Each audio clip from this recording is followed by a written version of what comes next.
Okay, those increases would be paid for by cuts elsewhere. It also assumes that coming tax cuts and deregulation will help boost growth. And that's music to my next guest's ears. Art Laffer was Donald Trump's tax policy advisor during the campaign. Get this, he was the first chief economist at the Office of Management and Budget. He also served in President Reagan's Economic Policy Advisory Board. He's known as the father of supply-side economics. That's the idea that tax cuts for the wealthy trickle down and create benefits for the rest of us. I think he might have been in George Washington's army. Art Laffer's done everything. Art, good to see you. Are you still on about the supply-side thing? Like, do you still believe that that's true? Sure I do. I mean, doesn't everyone? I mean, if you tax people who work, Ali, and you pay people who don't work, do I need to say the next sentence that you're going to get a lot of people not working? Let me ask people respond to incentives, and that's all there is to it. Let me ask you more specific questions. Of course. Increased it's good to have spending. you here, by the way. It's lovely being with you. I always love talking to you, and you make it really clear for our viewers. You know so much, and you distill it well. So let's talk about this. Increased spending on defense, no change to entitlements at all, which with interest come up to 75% of our budget these days. Yep. And then tax cuts on top of that. I don't know how you get to that balloons the budget deficit even more. And by the way, Congress reached another debt limit starting today. We're sort of ignoring that. Tell me how you work with this. Tell me that these numbers don't add up for basic math guys like me.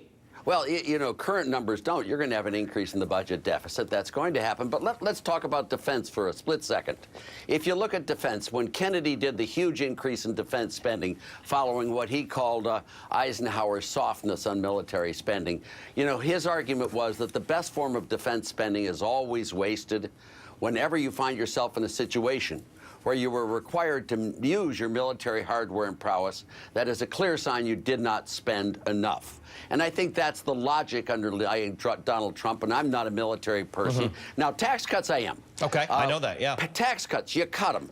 You increase the incentives to grow the economy, output, employment, and production, that by expanding that tax base, Ali, in 2 or 3 or 4 years, you're going to get much more revenues coming in, not than the total would have been, but you're going to get much more revenues coming in to offset the tax cuts and to create prosperity, which is what we're all after. So 2 or 3 or 4 years. So let's go back. Let's go back to 2012, when Kansas and Louisiana both slashed state income taxes for businesses and people, individuals. Both of them have had shortfalls in the hundreds of millions of dollars every year, but states aren't allowed to run deficits the way the federal government does. So in both places, what do you do when a state has a deficit? They cut schools, they cut services, because there isn't enough money to pay for them. So that, you said 2 or 3 or 4 years. That was 4 years ago. Yes, that's true, and the cut there in Kansas was very small. But let me, if I can, Tennessee here, where I am right now and working on these numbers. We are the lowest tax state in the nation. We have a $2 billion surplus on a budget of $35 billion, and we had the best improvement in 4th grade, 8th grade math, and 4th grade, 8th grade reading and science. And the gaps between black and white have narrowed dramatically, and they've eliminated altogether in education for male and female. And we have all these people moving into Tennessee because of not the sunshine and the beaches and the palm trees, low taxes. That's the whole key.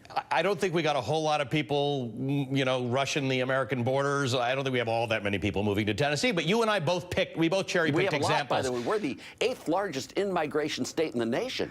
I mean, that's pretty big for a little tiny place like that in the center part of the earth. All right, so you're committed to this. You advise Donald Trump. You think we should keep going down this road. And by the way, the end result is we should have more economic growth. That's what takes care of that. If we don't get more economic growth, Ali, it's all over. I mean, that's what you've got to do. It's really not all over for you. You've been at this for about 5 decades or something. Yeah, I guess I even went to Kazakhstan where they have no growth, and I was there and I advised them, and that's true too. All right, you and I are going to keep talking about it. I'm not the prime advisor for Donald Trump. I'm not anywhere near that. But I did see him during the campaign like I saw all the other candidates. Okay, you and I are going to keep talking, as we always do, and I appreciate your time. Thank you so much for that. My pleasure. Thanks, Ali. You got to read his books. Arthur Laffer was an advisor to Donald Trump, and he's written a lot of books, and he's famous, and there he is. And now you know why everybody likes him. Thanks, Art.